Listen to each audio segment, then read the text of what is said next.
Shalom para hadirin yang dikasihi Tuhan. Hari ini kita akan melanjutkan seminar 7 hari kita yang berjudul The Prophet and His World. Nabi dan dunianya.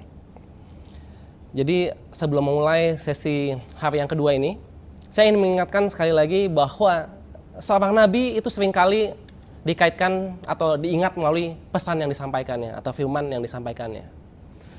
Dan yang terjadi adalah yang diingat cuma isinya aja, kayak nubuatannya Yesaya atau nubuatannya siapa. Tapi kita jadi melupakan sosok nabi itu sendiri.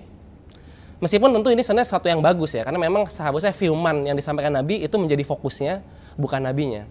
Tapi di sini kita ingin mempelajari, dalam seminar ini kita ingin mempelajari tentang nabi-nabi itu sendiri. Jadi kita akan fokus kepada tokoh sang nabi tersebut yang kita bahas, dan kelemahan-kelemahan dan dunia di sekitarnya. Sehingga kita bisa mengenal nabi itu lebih dekat, bukan cuma pesannya, tapi nabi itu sendiri. Karena itu makanya judul seminarnya adalah The Prophet and His World ya. Bukan The Prophet and His Word. Bukan nabi dan firmannya, tetapi nabi dan dunianya. Ini seminar 7 hari, kemarin kita sudah membahas di hari yang pertama yang berjudul sesinya The Prophet and the World Before the Flood. Nabi dan dunia pada saat sebelum Ayubah ya, tentang akhir zaman sebenarnya. Kita sudah membahas tentang Nabi Henok dan juga Nabi Nuh ya.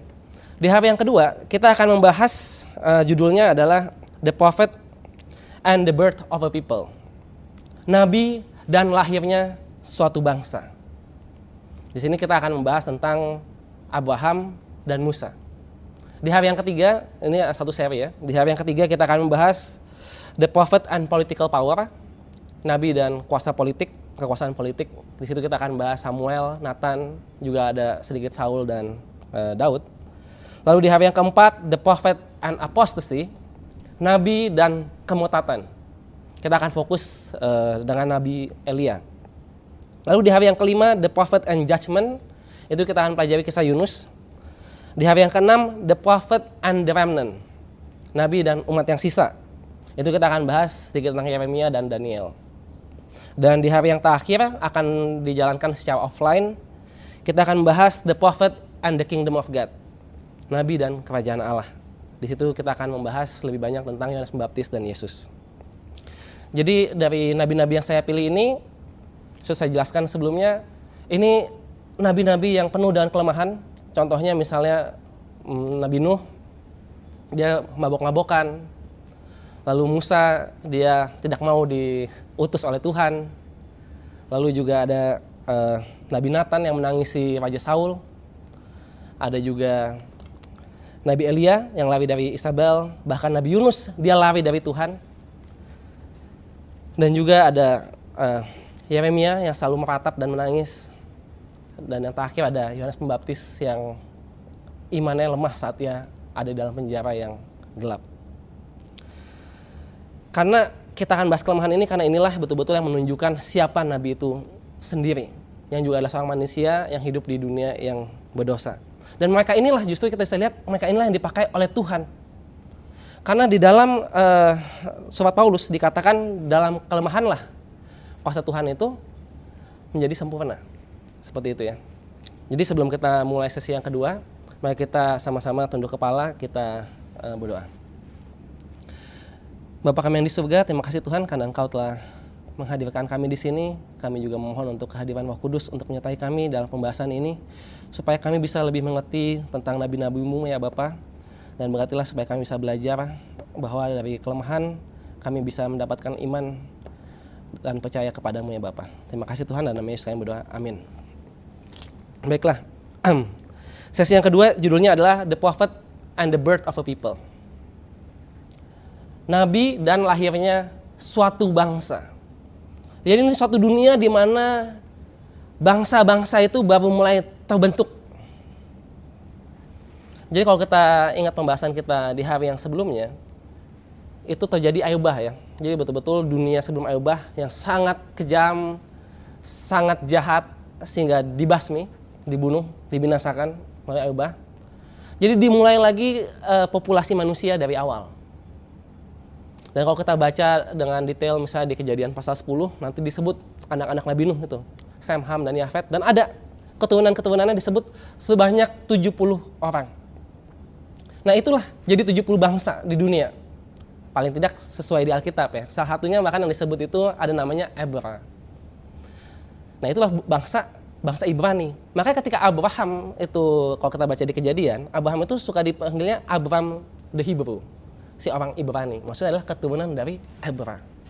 Nah tapi sekarang kepada Abraham dijanjikan bahwa dia pun akan menjadi suatu bangsa yang besar.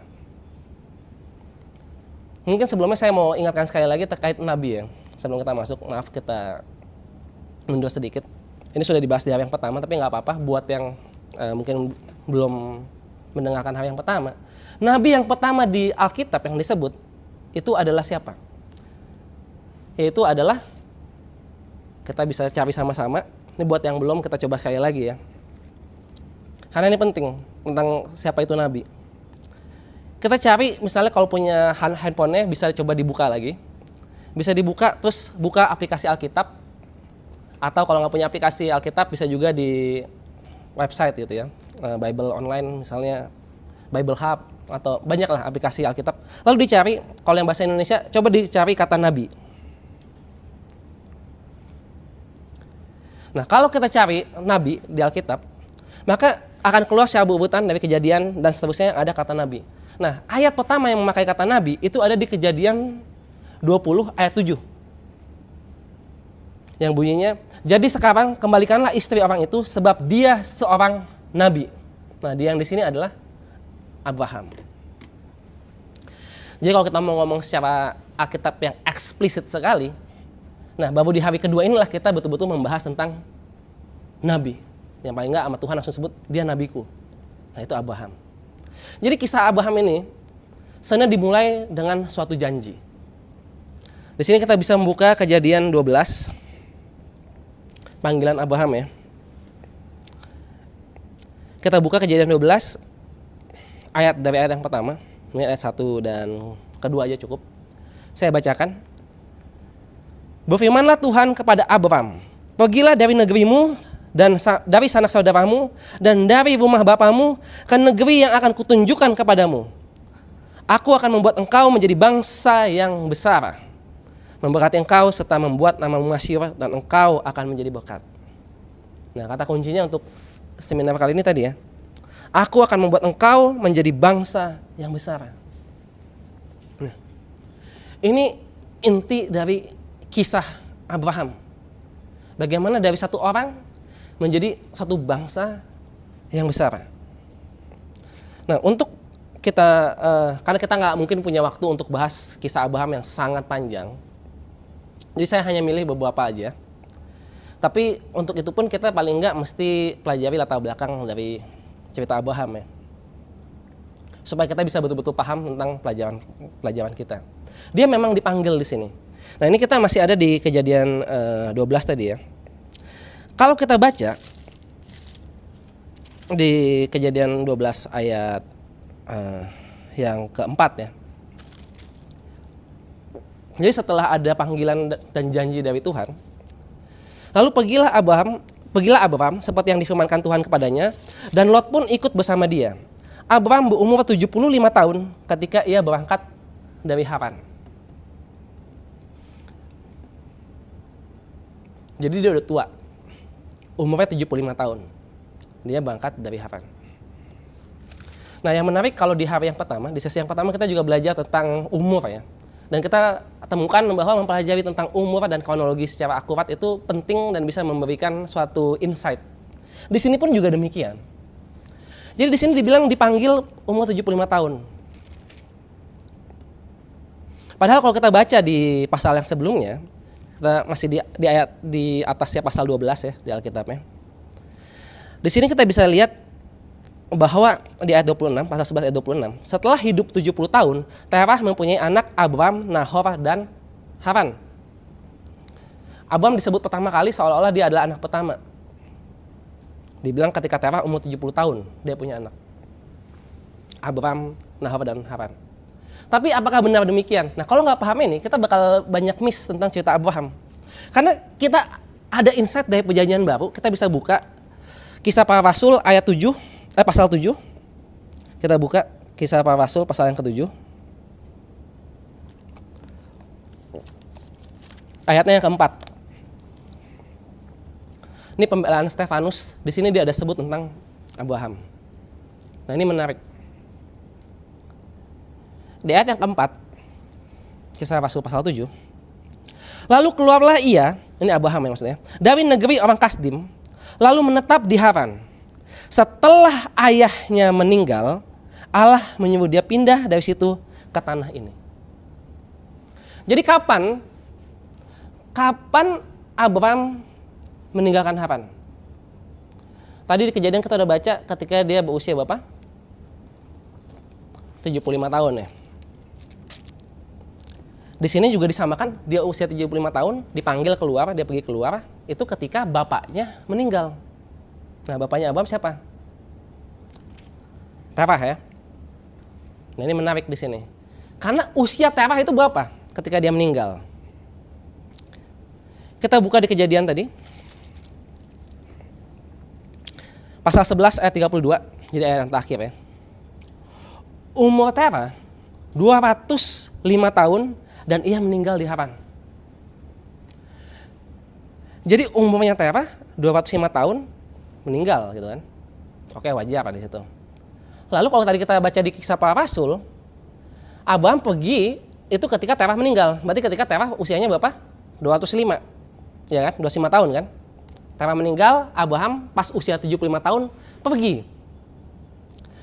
Berarti Terah usianya berapa ketika Abraham lahir? Ini kayak soal matematika ya. Tapi sederhana aja kan, ini sederhana ya. Jadi saya bantu aja di sini. Jadi usia Terah 205 ketika dia meninggal kan, baru Abraham pergi. Dan di sini kalau di Kejadian dibilang itu umurnya Abraham umur 75 tahun. Berarti Abraham lahir ketika Terah berusia berapa? Sederhana ya, 205 dikurang 75. Berapa usianya? 130 tahun. Jadi Terah berusia 130 tahun ketika Abraham lahir. Padahal baru aja kita baca di ayat 26 tadi, pasal 11 ayat 26. Setelah hidup 70 tahun, Terah punya anak Abram, Nahor, dan Haran. Jadi yang benar yang mana? Apakah Abram lahir ketika Terah berumur 70 seperti di ayat 26 ini, atau Abram lahir ketika Terah berusia 130 tahun? Ya kan? Jadi kesannya diskrepensi gitu. Padahal kalau kita mulai pelajari di sini dibilang ketika 70 tahun dia punya anak Abram, Nahor, dan Haran. Nah, ini kan bukan kembar ya.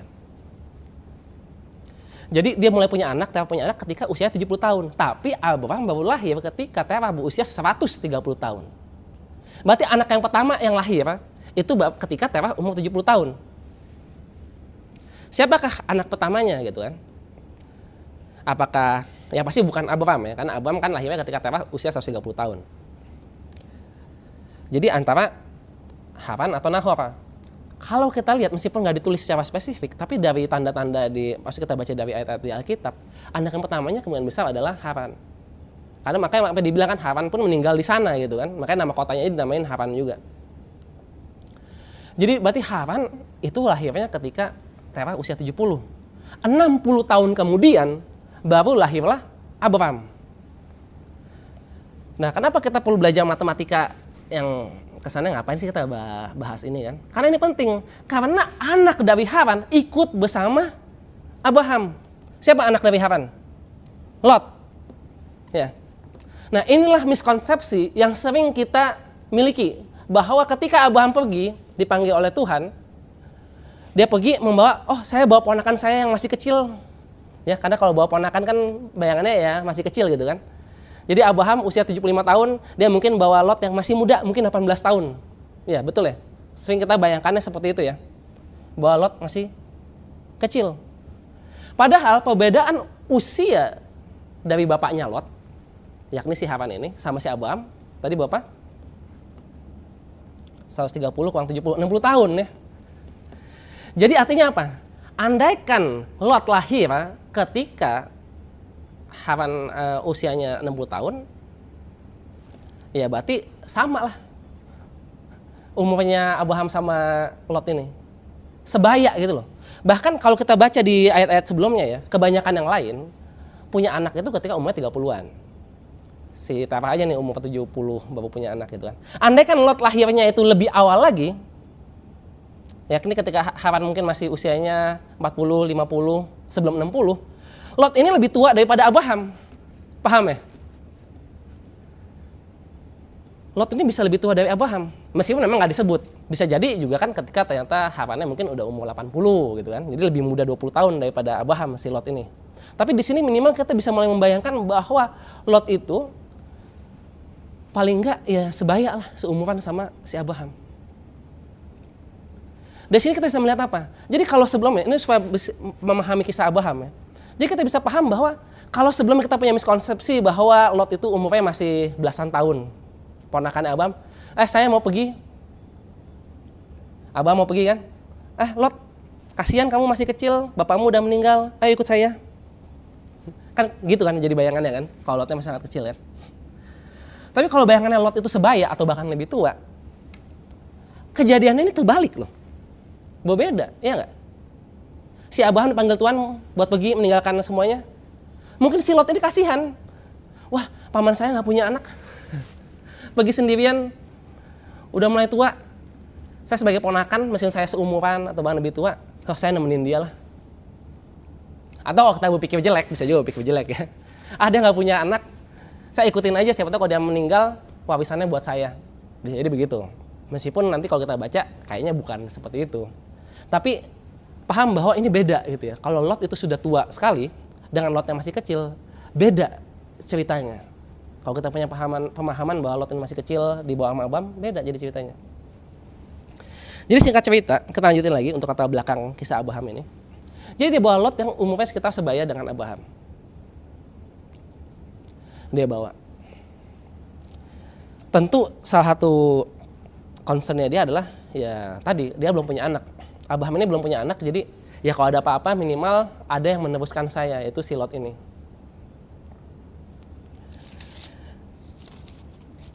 Tapi apa yang terjadi? Ternyata Lot ini juga kaya ya. Nah ini yang menarik kan.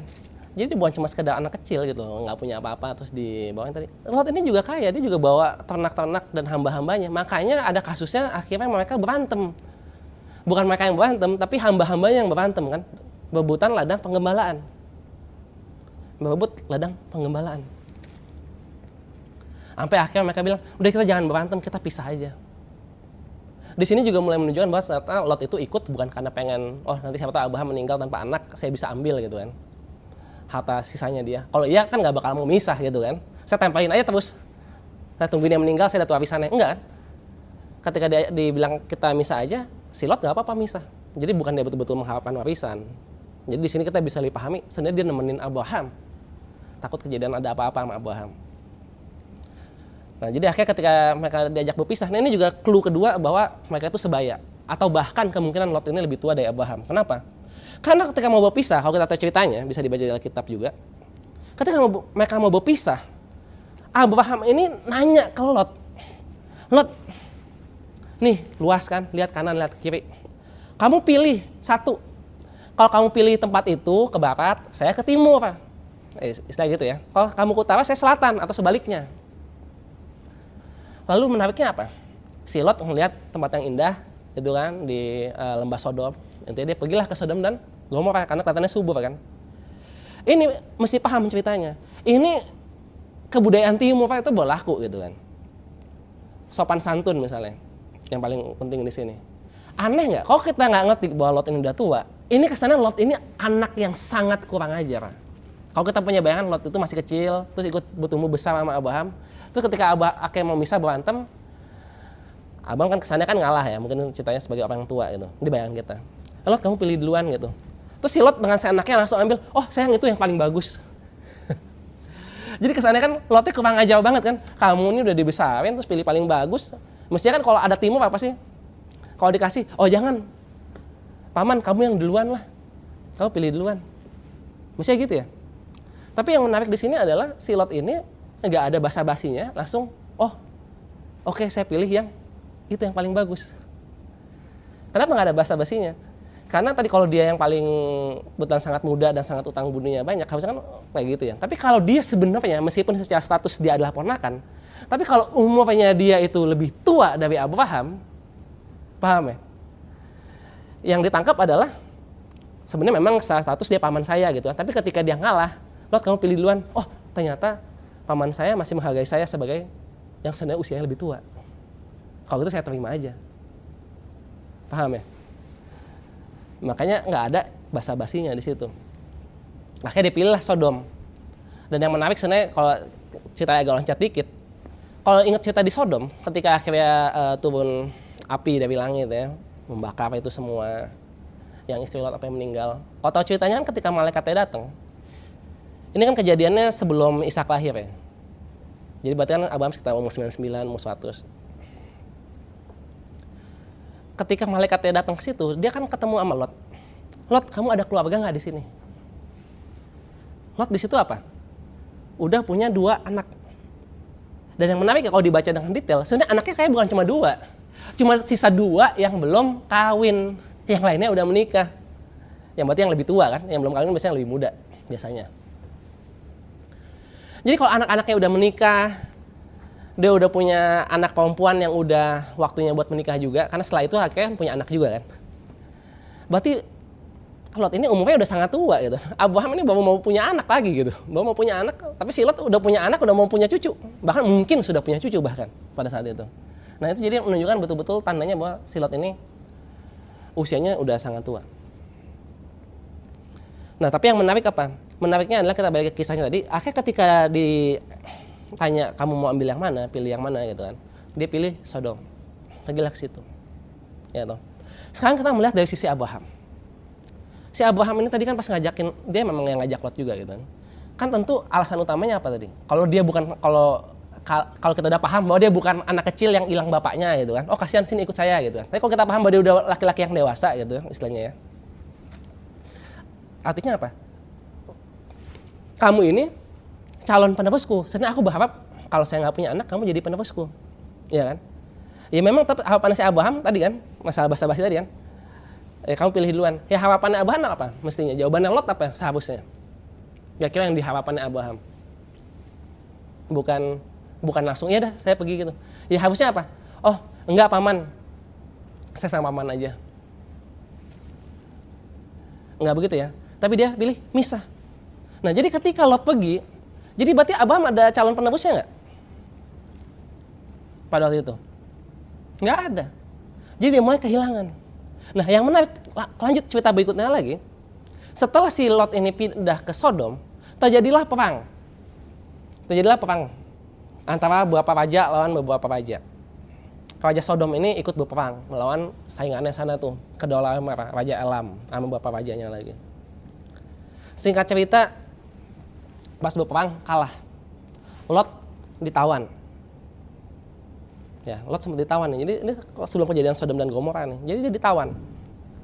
Itu bisa dibaca di Alkitab ya, detailnya. Ini saya cuma kasih latar belakangnya aja. Jadi Lot ini ditawan. Lot ditawan, akhirnya ya karena si Abraham ini masa, ini kan saudaraku. Harus saya bantuin dong.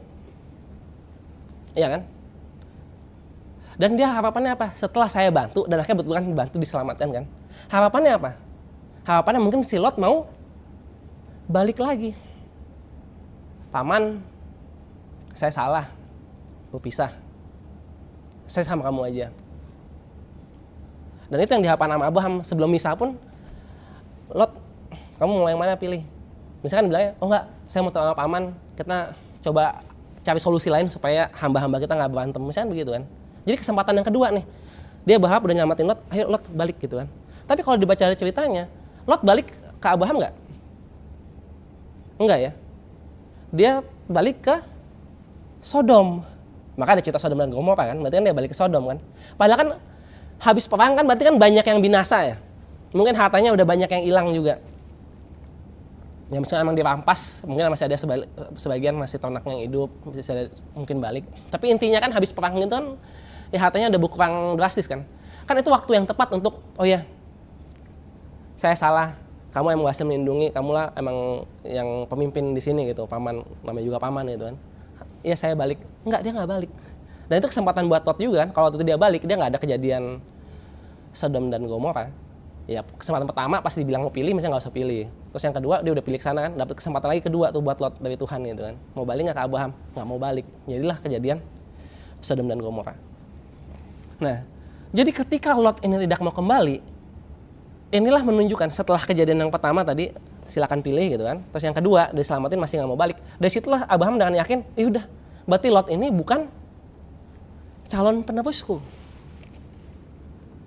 Karena dia sendiri udah jelas nggak mau, kok sekali kan masih nggak tahu nih. Ini udah dikasih kesempatan kedua, tetap nggak mau. Berarti emang dia memang tidak mau gitu menjadi penerusku. Disitulah awal cerita dari pembahasan kita tentang Abraham. Kita baca di Kejadian pasal yang ke-15.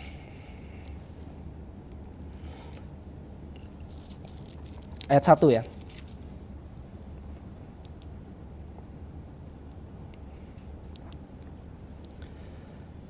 Jadi kalau kita baca, kalau dibuka Alkitabnya anaknya dibandingkan di HP, jadi bisa kelihatan oh cerita sebelumnya apa. Nah, itu kan pasal 13 tuh. Pasal 12 tadi kan janji udah ya. Terus pasal 13 nih, Abraham dan Lot akhirnya berpisah. Pasal 14 ini nih yang perang tadi itu. Terus habis perang ini ada cerita Melkisedek sedikit, tapi masih bagian dari perang itu. Terus intinya si Lot gak balik. Nah, inilah latar belakang dari pasal 15 ayat 1 ini. Kemudian datanglah firman Tuhan kepada Abraham dalam suatu penglihatan. Jangan takut Abraham, akulah perisaimu, upahmu akan sangat besar. Abraham menjawab, ya Tuhan Allah, apakah yang akan engkau berikan kepadaku? Aku akan meninggal tanpa mempunyai anak dan yang akan mewarisi rumahku ialah Eliezer orang Damsyik itu. Ya, terus tanya kan, kata Abraham lagi, engkau tidak memberikan kepadaku keturunan. Nah, seterusnya. Jadi yang menarik, concernnya, pemikirannya Abraham adalah tentang keturunan. Kenapa? Ini kejadiannya kronologis ya. Jadi betul-betul setelah perang itu langsung si Abraham punya pikiran terkait keturunan. Karena Lotnya nggak mau balik. Nah itu intinya.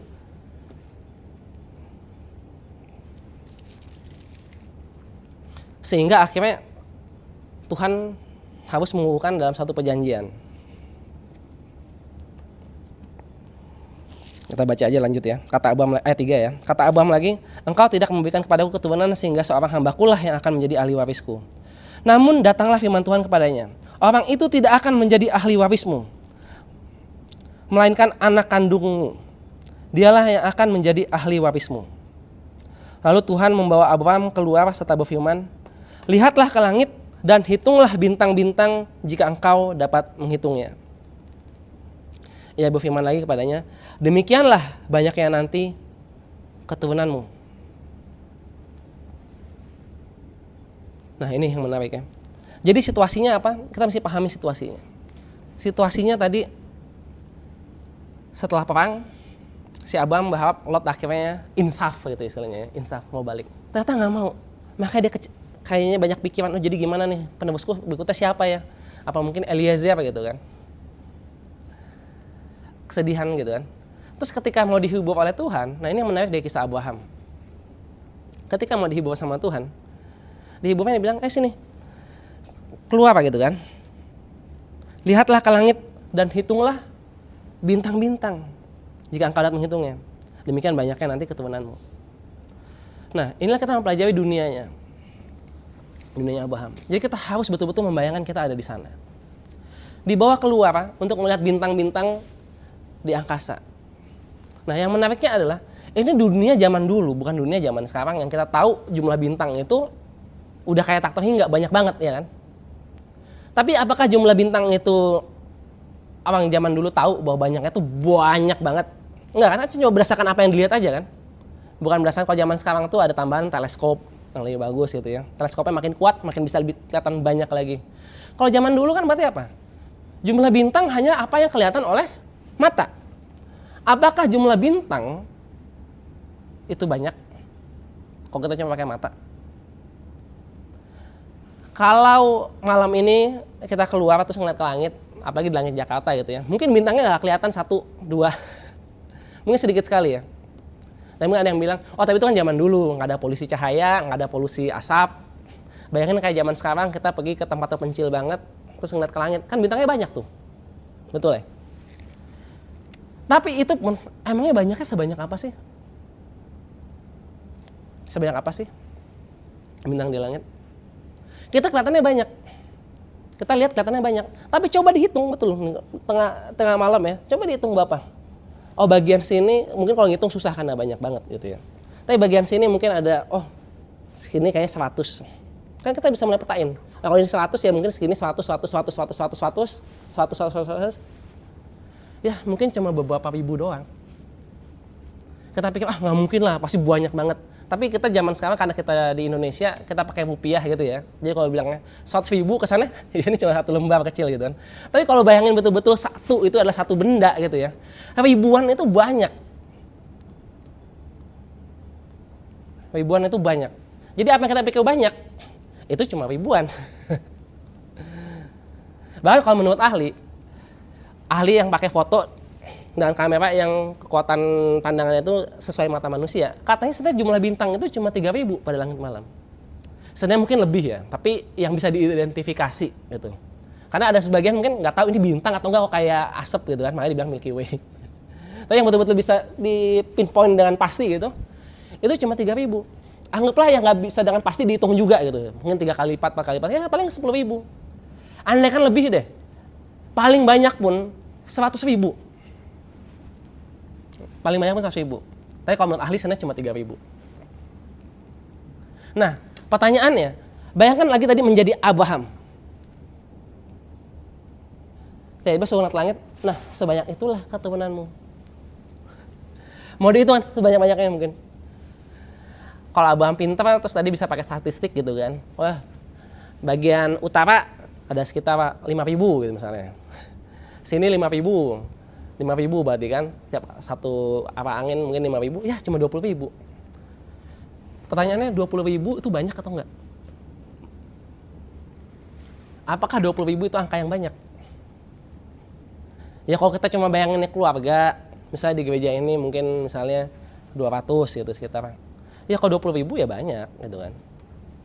Tapi kita mau ngomongin bukan masalah jumlah gereja, atau ngomongin stadion, stadion itu isi 100.000 orang, yang paling gede banget mungkin bisa isi 100.000 gitu kan. Ini janjinya Tuhan kepada Abraham, dan yang Abraham nantikan sampai dia rela meninggalkan rumahnya dan segalanya gitu ya. Itu adalah akan menjadi bangsa. Dan bukan cuma bangsa, tadi ayatnya bilang apa? Bangsa yang besar.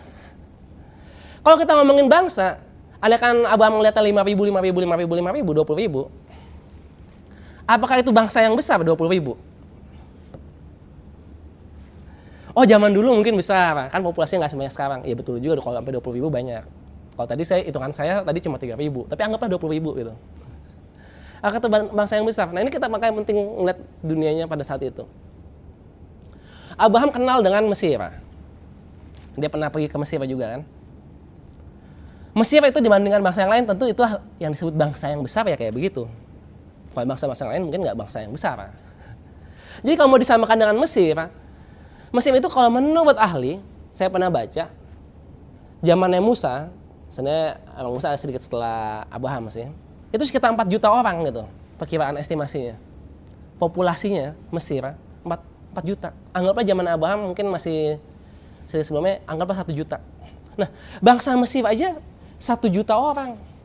Kok saya cuma 20.000 orang? Dan ini ngomongin jumlah keturunan. Berarti setelah 20.000 udah habis bangsa saya. Maksudnya nggak ada lagi keturunannya. Setelah 20.000 mungkin kan Ayubah habis semua gitu. Paham ya? Jadi kalau kita melihat itu, disinilah kita bisa paham bahwa apa? Jumlahnya nggak banyak. Kalau cuma berdasarkan mata. Apabila Abraham cuma melihat dengan matanya sendiri, ya kelihatannya sih banyak, tapi kalau saya pikirin sebenarnya nggak sebanyak itu. Saya kan bayanginnya bangsa yang besar, bukan cuma punya keluarga besar. Keluarga besar punya 1.000 aja udah keluarga besar banget ya. Kita kan mau ngomongnya bangsa dan bangsa yang besar. Ini sedikit sekali. Tapi yang menarik, nah inilah inti dari Abraham sebenarnya. Di ayat berikutnya kita baca ya. Lalu Tuhan membawa Abraham keluar, ini ayat 5 ya, pasal 15 ayat 5. Lalu Tuhan membawa Abraham keluar serta berfirman, lihatlah ke langit dan hitunglah bintang-bintang jika engkau dapat menghitungnya. Ia berfirman lagi kepadanya, demikianlah banyaknya nanti keturunanmu. Ayat berikutnya, ayat ke-6. Abraham pun percaya kepada Tuhan dan Tuhan memperhitungkan hal itu kepadanya sebagai kebenaran. Sebagai kebenaran. Jadi di sini kata-katanya apa? Abraham percaya kepada Tuhan dan itu diperhitungkan sebagai kebenaran.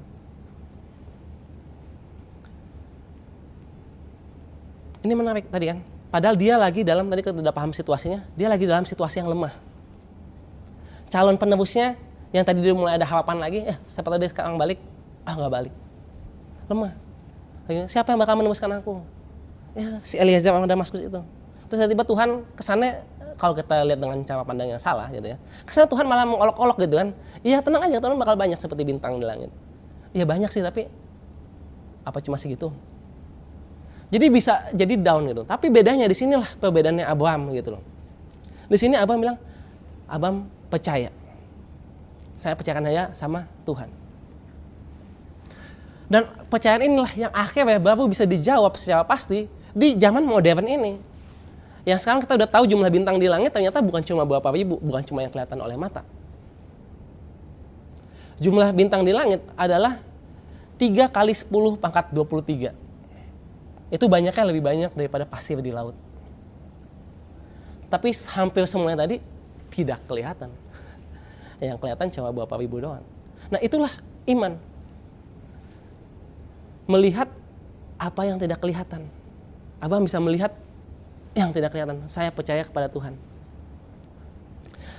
Disitulah janji Tuhan itu betul-betul, itulah iman gitu. Awal iman inilah yang akhirnya menjadi awal dari suatu bangsa yang besar. Kalau tidak nggak percaya, udah selesai. Nah, tapi iman itu bukan cuma sekedar percaya, karena ayat ini kan sering dipakai di dalam khotbah dan lain-lain gitu ya.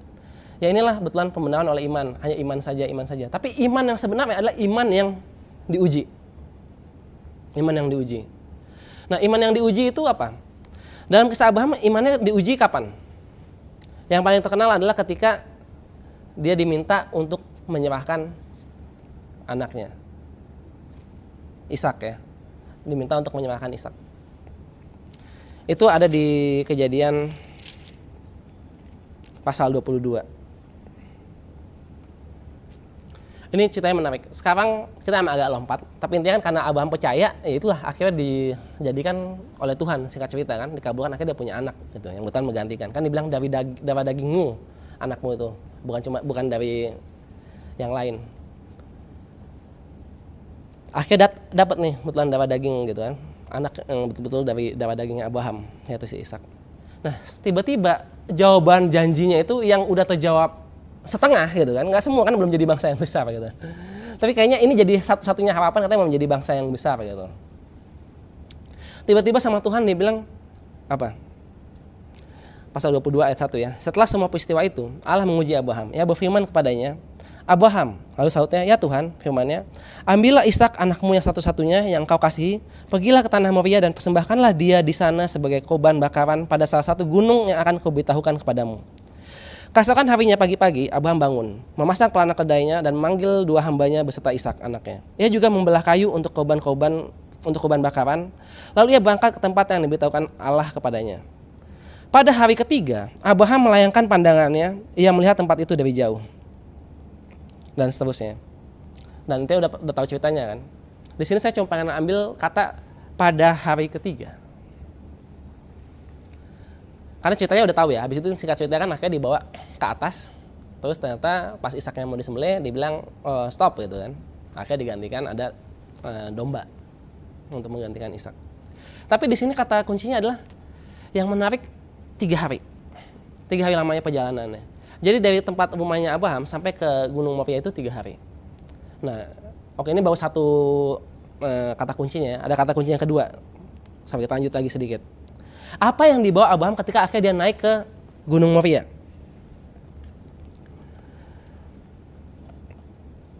Di sini dikatakan di ayat 6 ya. Abraham mengambil kayu untuk korban bakaran itu dan meletakkannya ke atas bahu Ishak anaknya. Sementara ia membawa api dan pisau di tangannya, lalu mereka berdua berjalan bersama-sama. Ya, kalau lanjutannya kata Ishak kepada Abraham ayahnya, ayahku, saat Abraham ya anakku. Ishak bertanya, di sini sudah ada api dan kayu, tapi di mana anak domba untuk korban bakaran? Nah, yang jarang kita bahas adalah bahwa di situ Abraham membawa api. Ini dari bawah gunung, dibawa naik ke atas ya. Nah, pertanyaannya, pada zaman itu, apakah orang sudah bisa membuat api? Nah, ini balik lagi kan, dunianya mereka tuh seperti apa gitu. Sebenarnya sih bikin api kemungkinan udah bisa ya bikin api sendiri. Tapi pada umumnya biasanya orang nggak bikin api sendiri. Apalagi untuk kepentingan religi. Biasanya udah ada altar, udah ada apinya. Nah, pakai api dari altar tersebut, terus dibawa. Itulah sebabnya apinya dibawa dari bawah. Kalau apinya bikin sendiri, mestinya apinya bukan dibawa di bawah kan?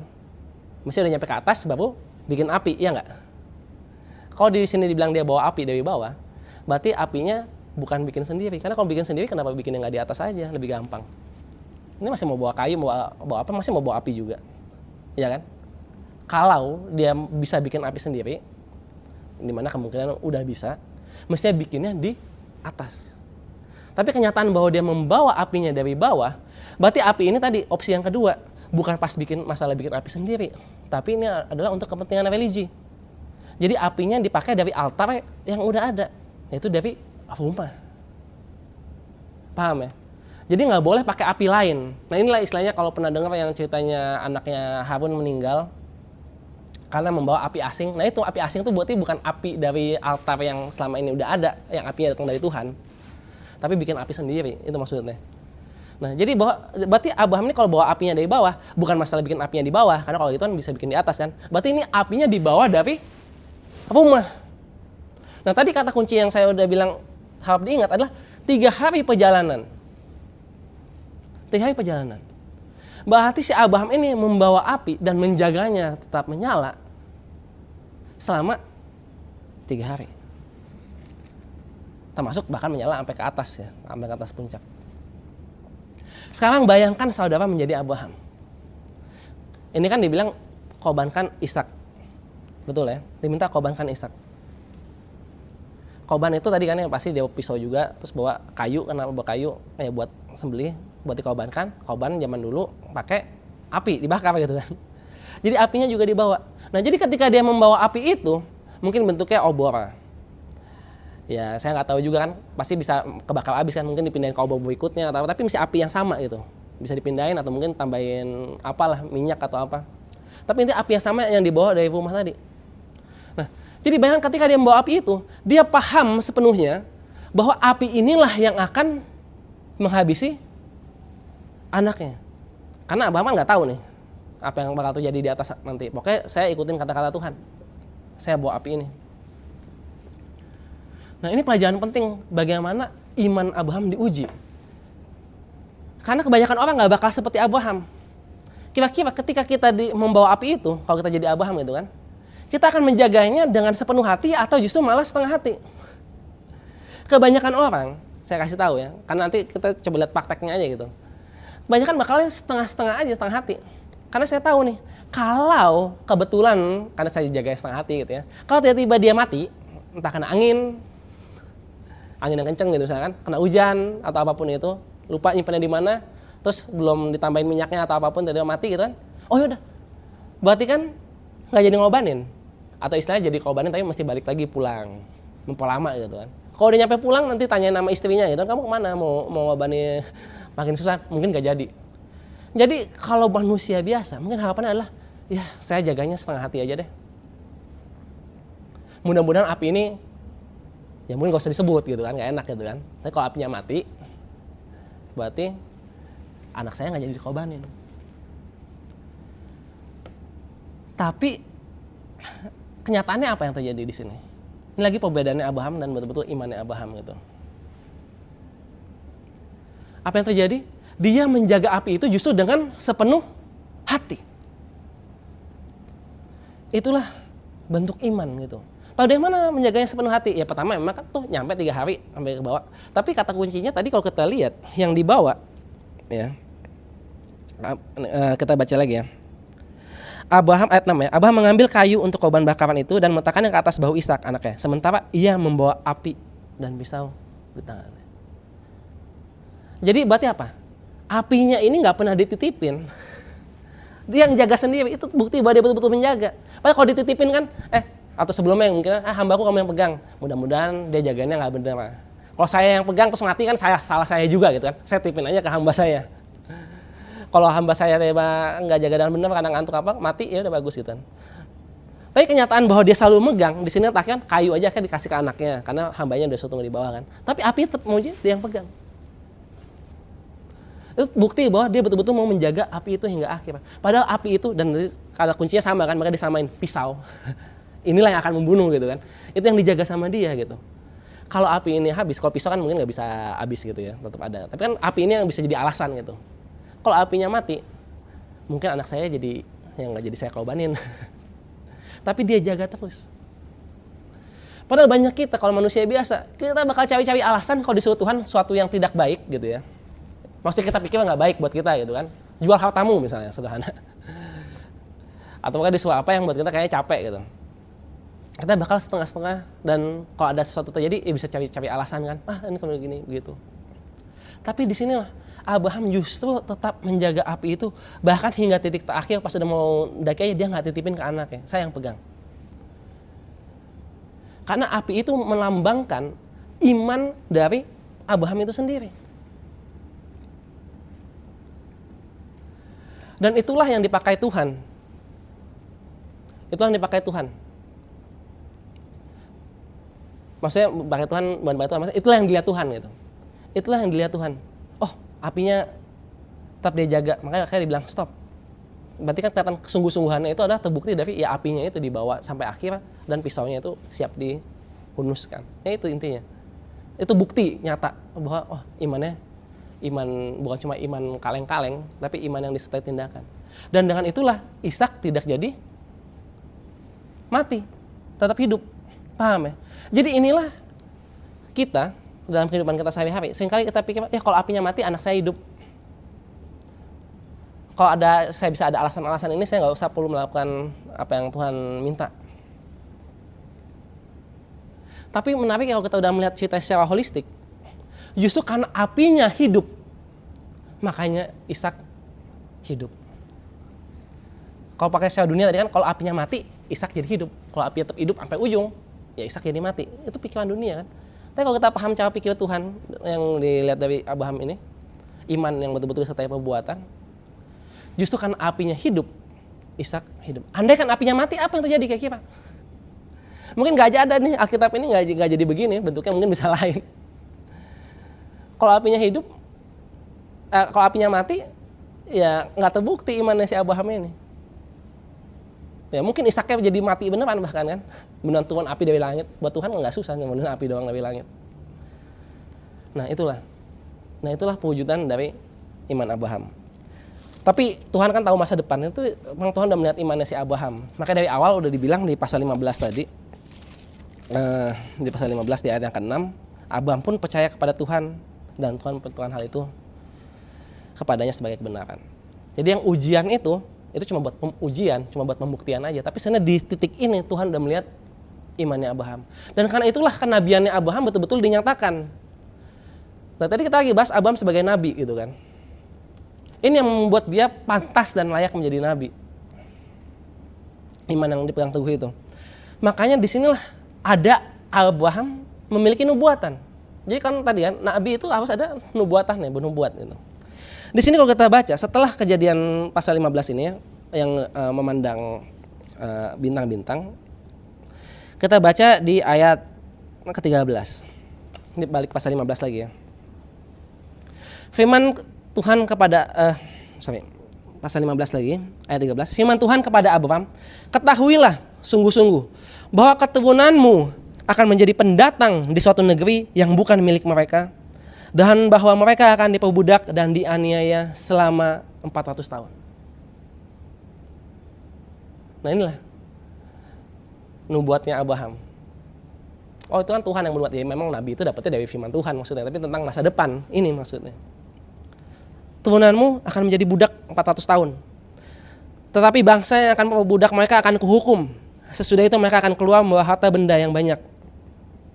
Setelah itu mereka akan keluar ya. Nah itu.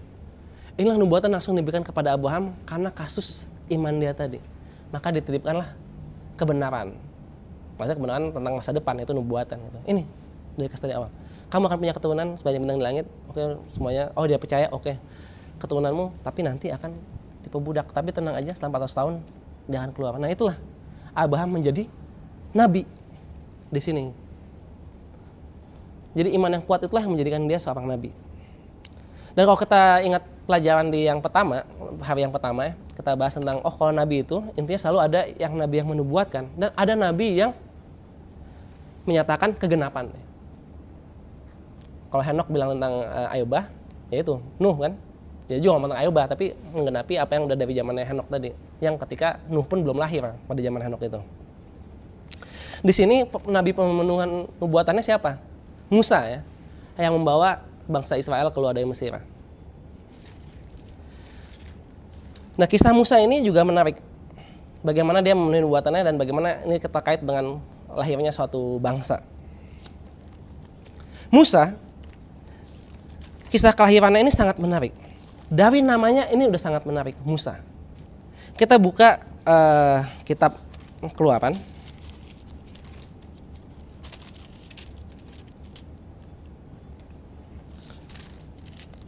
Pasal kedua ya.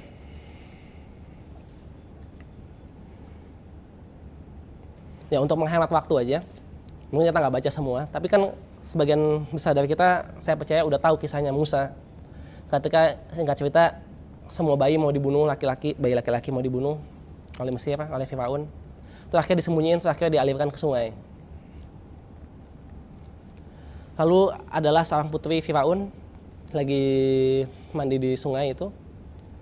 Dapatlah ya keranjang ini kan. Pas dibuka ada bayi. Nah, ada miskonsepsi yang sering orang alami ya, maksudnya banyak miskonsepsi bahwa ketika putri Firaun yang melihat bayi Musa, wah ini bayi, wah cakep, saya mau simpen, saya kasih nama karena saya kasih kamu nama Musa, yang artinya kan diangkat atau diambil dari air. Itu ya. Jadi banyak kalau cerita anak-anak bahkan banyak juga yang langsung begitu. Musa artinya diangkat dari air karena ketika si putri Firaun mau ambil Musa diangkat dari air gitu kan. Yang menarik, apa benar kejadian persisnya seperti itu? Musa itu diangkat dari air terus langsung dikasih nama, Musa. Nah ini kita menarik. Langsung kita buka pasal 2 tadi, kita langsung ke ayatnya aja. Kita baca pasal 2 ayat 10. Kalau ayat-ayat sebelumnya kan tentang kejadian yang tadi kita ringkas. Lalu lanjutannya apa? Ayat 10 ya. Ketika anak itu, Musa ya, telah besar, ia membawanya kepada putri Firaun, yang mengangkatnya menjadi anaknya. Ia menamainya Musa, karena aku telah menariknya dari air. Sampai sini ceritanya benar, tapi apa bedanya sama miskonsepsi yang selama itu terjadi? Miskonsepsi yang selama ini terjadi adalah ketika diambil dari air langsung, oh ya, bayi yang bagus, saya namain dia Musa. Tapi kalau di sini dibilang apa? Ketika anak itu telah besar. Sebelumnya dititipin dulu kan ke ibu aslinya. Setelah ibu aslinya titipin terus kan dibalikin lagi. Mungkin setelah udah nggak perlu disusuin lagi ya maksudnya kan. Berarti mungkin usianya udah setahunan lah mungkin minimal. Setelah setahun. Baru dikasih nama Musa. Jadi nggak saat itu juga langsung dikasih nama Musa. Dan yang menarik, Musa yang artinya kalau dalam bahasa Inggrisnya drawn out gitu. Diambil, keluar. Itu kan bahasa apa? Itu kan bahasa Ibrani ya. Ini tadi yang ngambil siapa? Putri Firaun. Emangnya Putri Firaun bisa bahasa Ibrani?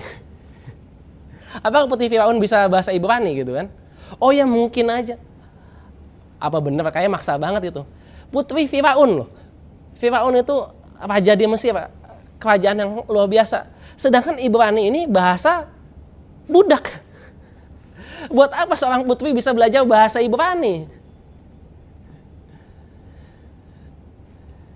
Jadi kemungkinan besar nggak mungkin dia tahu bahasa Ibrani, itu kan bahasa budak. Kalau kita ngomongin bahasa Ibrani itu bahasa Inggris masih mungkin. Oh, saya bisa belajar bahasa Ibrani karena Ibrani ini bahasa internasional. Enggak, ini Ibrani bahasa budak. Yang bahasa internasional itu ya bahasa Mesir gitu misalnya. Pasti dipakai di tetangga-tetangganya juga karena ada kerjaan yang besar gitu kan. Jadi kalau sebaliknya mungkin, oh ya bahasa internasional saya pelajarin. Tapi ini bahasa budak. Mana mungkin Putri Firaun bisa tahu bahasa Ibrani itu? Jadi berarti apa? Tapi kan ini kan udah dibilang begitu ya. Kasih nama anak itu Musa karena aku telah menarik dari air. Jadi di sini justru membuktikan bahwa dia memang bisa bahasa Ibrani. Nah, di sinilah yang perlu kita connect, kita sambungkan. Bagaimana seorang putri Firaun bisa berbahasa Ibrani?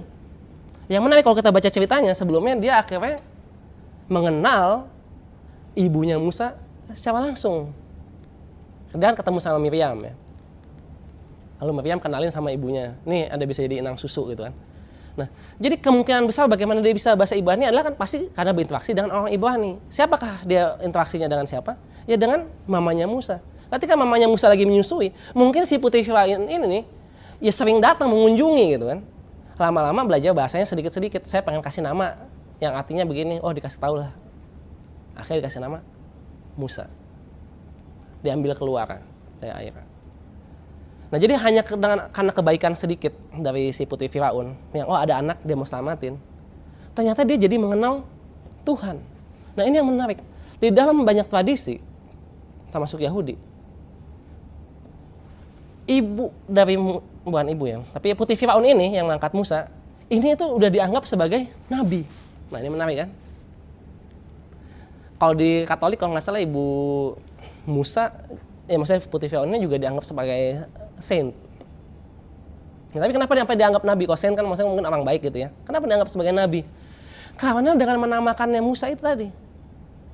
Seperti kalau kita pelajari di sesi yang pertama, dari nama kita bisa dapat banyak hal gitu ya. Jadi misalnya ayatnya pendek, tapi karena kita bisa tahu nama artinya ini, misalnya kan Metusala artinya kematiannya mendatangkan. Kalau di sini Musa artinya adalah tadi di sini udah dikasih tahu, diangkat keluar atau diambil keluar. Ini adalah bentuk nubuatan dari putri Firaun. Diambil keluar, draw out. Nah, itulah destiny atau misalnya takdir atau misalnya yang dinubuatkan gitu ya oleh Tuhan gitu. Dari Musa, dialah yang akan mengangkat keluar bangsa Israel dari Mesir. Jadi penamaan Musa oleh putri Firaun adalah bentuk nubuatan. Dialah yang akan mengeluarkan bangsa ini. Nah, bagaimana dengan pemahaman bentuk nyatanya lagi gitu ya. Jadi kan ada nubuatan dan juga masih ada bentuk nyatanya gitu. Bentuk nyatanya adalah ketika Musa ini mulai besar. Ini persis di pasal yang sama gitu kan. Ayat 11 kita baca. Suatu hari ketika Musa telah dewasa, ia keluar menjumpai saudara-saudaranya untuk melihat kerja paksa mereka.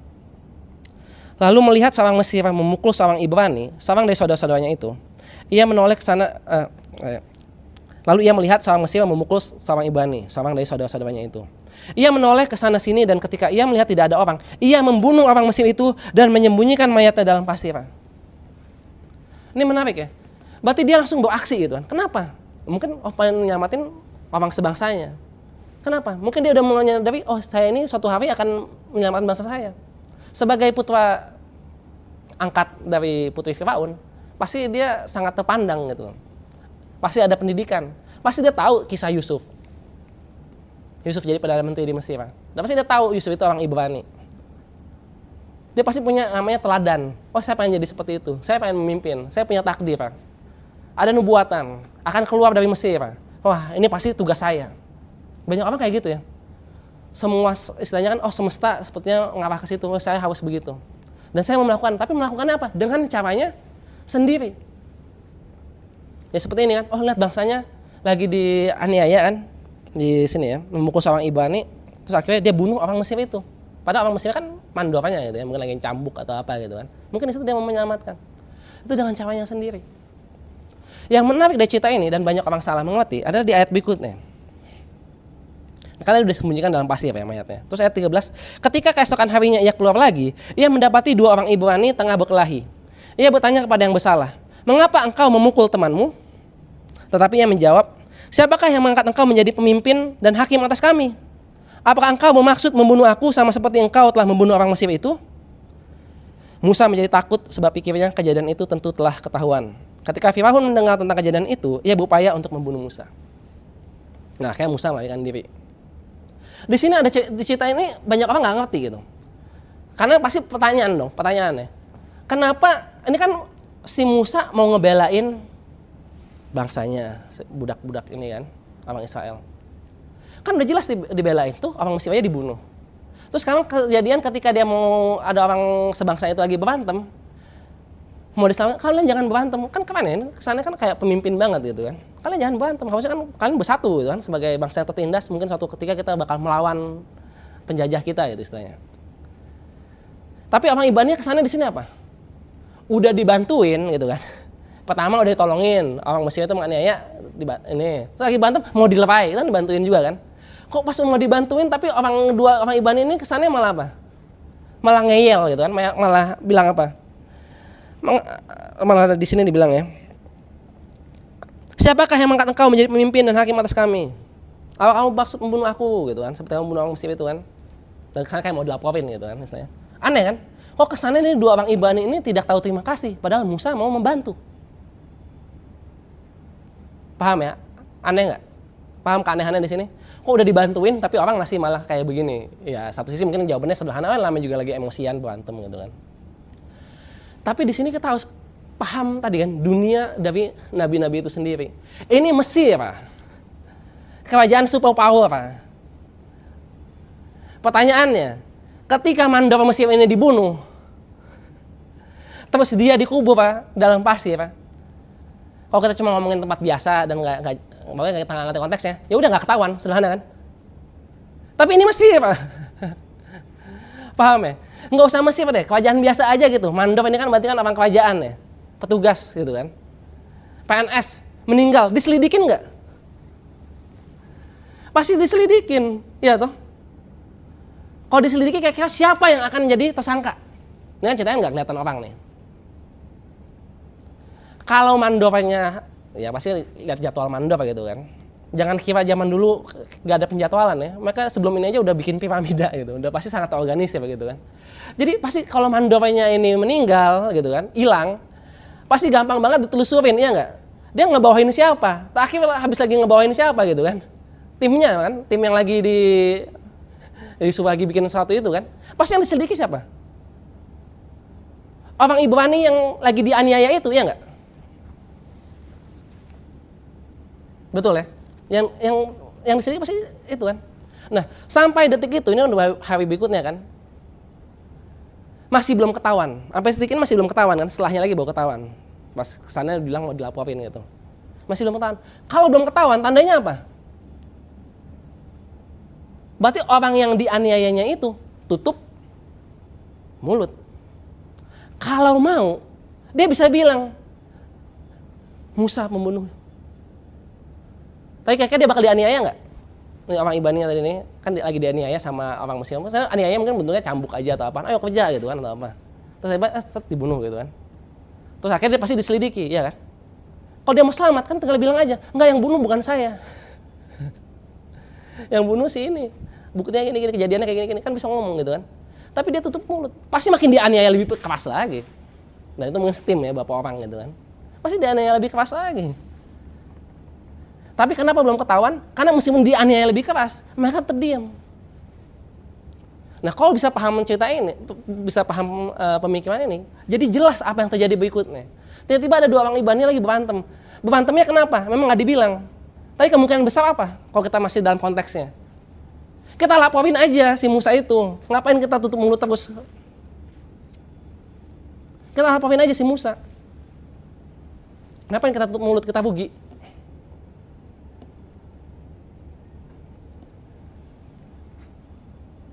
Tapi Musa mungkin nggak tahu lagi bantemnya apa kan? Kalian jangan berantem. Bayangin kalau berantem ada dua pihak gitu kan, yang ngomong A, yang ngomong B gitu kan. Yang satu bilang laporin, yang satu bilang jangan laporin. Nah terus yang ngomong ini, yang pas yang udah kayak kita tadi kan, siapa ngangkat kamu jadi pemimpin? Oh mau bunuh gua kayak bunuh dia, mulai ngomong kan jadi kan. Nah itulah. Paham lah apa yang terjadi? Kenapa akhirnya mereka bisa ngomong begini? Kesannya, oh kok mereka orang yang nggak tahu terima kasih gitu kan. Tapi mesti paham, inilah yang banyak sering terjadi sama kita. Kita pikir kita lagi ngebantuin si itu. Padahal sebenarnya orang yang itulah yang lagi membantu kita. Si Musa mungkin berpikir, saya lagi ngebantuin bangsa Israel ini dengan cara saya sendiri. Dengan takdir saya yang udah dibilang akan membawa bangsa Israel keluar dari Mesir. Tapi dengan caranya sendiri dan ngerasa mau menolong, justru ternyata malah mempersulit, dan bahkan ternyata kejadian adalah siapa bantu siapa di sini. Apakah si Musa lagi bantuin dua orang Israel yang lagi dianiaya ini, atau orang ini yang sebenarnya nggak bantuin Musa, tahan-tahan tuh nggak diomongin, sampai akhirnya diomongin juga. Nah disitulah akhirnya Musa ngerasa, iya saya tidak pantas. Dia mulai paham gitu istilahnya, saya nggak pantas, makanya dia lari, dia pergi ke Midian. Dan disinilah ketika Musa akhirnya dipanggil Tuhan untuk akhirnya mengeluarkan bangsa Israel keluar dari Mesir. Ketika si Musa diminta untuk keluar dari untuk pergi ke hadapan Firaun membawa bangsa Israel keluar dari Mesir, Musa menolak. Nah ini menarik. Musa menolak. Saya nggak mau. Apa tandanya? Nanti kalau mereka nggak percaya gimana? Saya nggak pandai ngomong. Sampai Tuhan udah bilang,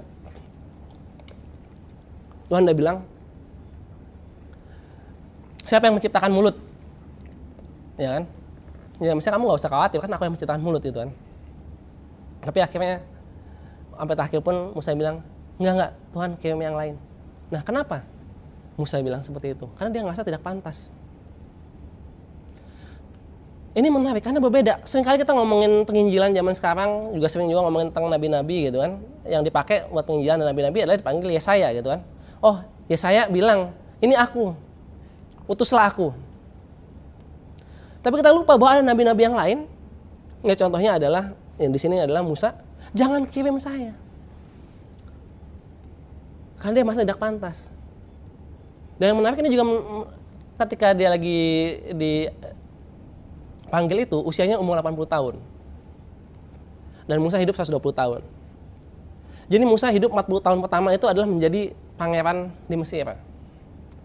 40 tahun kemudian dia menjadi gembala di Midian. Dan 40 tahun terakhir dia memimpin bangsa Israel, yaitu untuk menuju tanah perjanjian. Di manakah Musa paling bahagia? Apakah ketika dia menjadi seorang pangeran, istilah kaya raya, berkuasa, punya pengaruh besar? Atau ketika dia jadi 40 tahun menggembala di Midian? Atau ketika 40 tahun dia memimpin bangsa Israel dekat dengan Tuhan? Banyak orang selalu mikirnya, oh 40 tahun yang terakhir. Atau kalau orang dunia yang gak kenal Kristenan, kalau ceritain sedikit, mungkin paling enak jadi pangeran lah ya. Tapi sebenarnya dari kata-kata Musa ketika dia menolak, sebenarnya kehidupan yang paling dia sukai adalah tahap yang kedua ini. Saya udah enak di Midian, kenapa?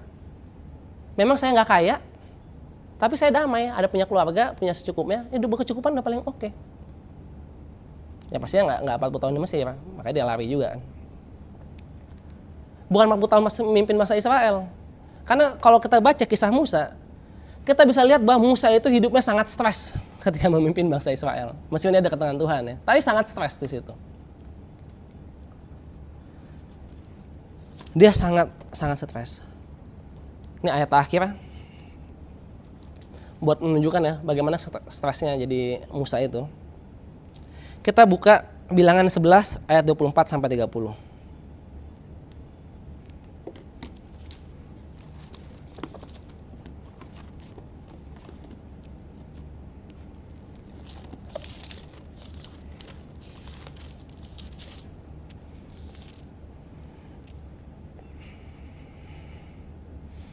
Ini ketika 70 tua-tua ya. Jadi ini udah tengah-tengah cerita. Udah lagi memimpin bangsa Israel keluar ya. Di padang gurun. Musa keluar dan menyampaikan firman Tuhan kepada bangsa itu. Ia mengumpulkan 70 orang dari para tua-tua bangsa itu dan menyuruh mereka berdiri di sekeliling kemah. Lalu turunlah Tuhan dalam awan dan berbicara kepada Musa. Kemudian ia mengambil sebagian dari roh yang ada padanya dan menaruhnya pada ke-70 tua-tua itu. Ketika roh itu ada pada mereka, mereka mengalami kepenuhan seperti nabi. Nah itu ya, kalau kita ingat dari cerita sesi pertama, nabi itu adalah orang yang betul-betul ada roh Tuhan ya gitu. Jadi Musa nabi, kepenuhan roh Tuhan. Nah di sini pada perikop yang kita baca, ada roh itu yang dibagi ke 70 tua-tua itu, sehingga mereka jadi seperti nabi, karena ada roh Tuhan. 2 orang, ayat 26 ya, yang seorang bernama Eldad, yang lain bernama Medad, masih tinggal di perkemahan. Mereka termasuk orang-orang yang dicatat, tetapi tidak turut pergi ke kemah. Roh itu pun ada pada mereka dan mereka mengalami kepenuhan seperti nabi di perkemahan itu. Lalu berlarilah seorang muda memberitahukan kepada Musa, Eldad dan Medad mengalami kepenuhan seperti nabi di perkemahan. Yosua bin Nun yang sejak mudanya menjadi abdi Musa menjawab, Tuanku Musa, hentikanlah mereka. Tetapi Musa berkata kepadanya, apakah engkau begitu giat mendukung diriku? Kalau saja seluruh umat Tuhan menjadi nabi, karena Tuhan memberi rohnya kepada mereka. Kemudian Musa dan para tua-tua Israel kembali ke perkemahan. Jadi cerita singkatnya, 70 tua-tuanya ini lagi kayak seolah diwapi roh kudus gitu. Bahkan ada 2 yang gak datang pun tetap dapat. Padahal gak datang nih buat proses pengurapan itu. Terus mereka bernubuat juga jadi kayak nabi gitu. Si Yosua ini ngerasa nggak benar gitu kan, mereka datang aja enggak, kok itu tetap begitu kan. Musa, tolong suruh mereka berhenti. Tapi Musa bilang, kamu jangan kayak begitu. Kalau bahasa Inggrisnya dibilang, kamu sampai jealous gitu untuk aku gitu kan. Misalnya kesana jadi kayak ngiri, kenapa yang itu bisa dapat begitu aja, misalnya kan yang sama kita doang gitu yang ada bisa dapat roh Tuhan. Tapi Musa bilang apa? Enggak, kalau saja, dia malah Musa bukan mengikuti kata Yosua, malah itu gue apa? Enggak, kalau bisa ya, seluruh umat Tuhan itu menjadi nabi. Kalau bisa Tuhan memberikan rohnya itu kepada mereka semua. Nah itu ya Musa, itu tanda bahwa apa? Dia ngajarin semuanya ini stres kalau cuma sendirian. Jadi satu-satunya nabi gitu istilahnya. Kalau bisa ada nabi-nabi lain. Nah itu pertanyaannya, apakah kita siap menjadi nabi-nabi itu? Untuk terjadinya umat Tuhan ini, kelahiran satu bangsa ya. Siap nggak kita? Karena itu yang sudah dinubuatkan tentang kita. Itu ada di Yoel 2 ayat 28 ya. Kita buka sedikit. Yoel 2 ayat 28. Akan terjadi kemudian bahwa aku akan mencurahkan rohku ke atas semua manusia. Anak-anakmu laki-laki dan perempuan akan bernubuat. Orang-orangmu yang tua akan mendapat mimpi, taruna-tarunamu akan mendapat penglihatan-penglihatan. Juga ke atas hamba-hambamu laki-laki dan perempuan akan kucurahkan rohku pada hari itu. Jadi ini ada janji Tuhan, ada nubuat Tuhan ya. Akan seperti itu. Aku akan mencurahkan rohku. Anak-anakmu laki-laki dan perempuan akan bernubuat. Maksudnya apa? Semua pun akan menjadi nabi-nabi. Nah ini apa? Salah satu pengenapan pertamanya adalah saat Pentakosta ya. Ya itu juga ayat ini dikutip di Kisah Para Rasul kan. Ketika Petrus ngejelasin kan. Inilah yang terjadi. Tapi kita percaya bahwa akan ada di akhir zaman ini akan ada hujan akhir. Kecurahan Roh Kudus secara massal dan kita semua pun siap nggak menjadi nabi-nabi itu? Kalau kata Musa, alangkah baiknya. Nanti kalau kita semua menjadi nabi-nabi. Nah itulah proses kelahiran kita. Ya itu nanti bahas mungkin di sesi yang terakhir ya, tentang betul-betul jadi kerajaan Allah. Ya mungkin saya udah lebih dari waktunya ya, karena sebenarnya banyak sekali yang perlu diomongin untuk bagian ini. Saya bilang ya, kalau bahas nabi-nabi, nabinya ada banyak. Bahas satu aja juga bisa nggak ada habis-habisnya. Itu pun tadi saya cuma hanya ambil sebagian. Tapi mudah-mudahan minimal saudara-saudara paham tentang apa itu nabi. Bagaimana bisa menjadi nabi. Tadi ya, seperti Abraham dengan imannya itu. Bagaimana pengenapannya gitu. Nggak bisa kita anaknya sendiri. Seperti Musa awalnya seperti itu. Nah kalau bisa kita berdoa supaya semua juga bahkan menjadi nabi-nabi. Nah itu aja, mari kita tutup sesi kita yang kedua ini. Mari kita berdoa. Bapa kami yang di surga, terima kasih Tuhan karena Engkau telah mengingatkan kami sekali lagi bahwa kami sangat memerlukan Roh Kudus-Mu ya Bapa, sehingga kami pun akan menjadi umat-Mu ya Bapa. Terima kasih Tuhan, dalam Yesus Kristus kami berdoa. Amin. Oke, sampai jumpa di sesi berikutnya.